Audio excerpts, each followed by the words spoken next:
Tuesdays with Morrie, April 7th. Soon the cameras were rolling in front of the living room fireplace, with Coppell in his crisp blue suit and Morrie in his shaggy gray sweater. He had refused fancy clothes or makeup for this interview. His philosophy was that death should not be embarrassing. He was not about to powder its nose. Because Morrie sat in the wheelchair, the camera never caught his withered legs. And because he was still able to move his hands, Morrie always spoke with both hands waving. He showed great passion when explaining how you face the end of life. "Ted," he said, "when all this started, I asked myself, am I going to withdraw from the world like most people do, or am I going to leave? I decided I'm going to leave, or at least try to leave the way I want, with dignity, with courage, with humor, with composure.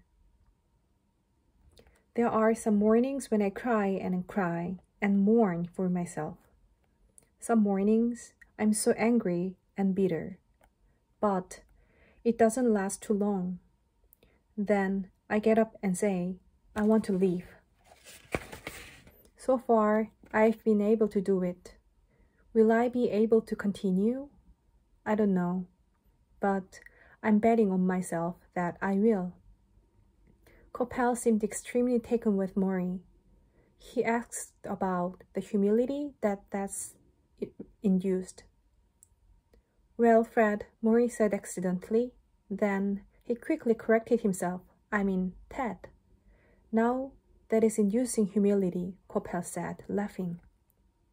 The two men spoke about afterlife. They spoke about Morrie's increasing dependency on other people. He already needed help eating and sitting and moving from place to place. What, Coppell asked, did Morrie dread the most about his slow, insidious decay?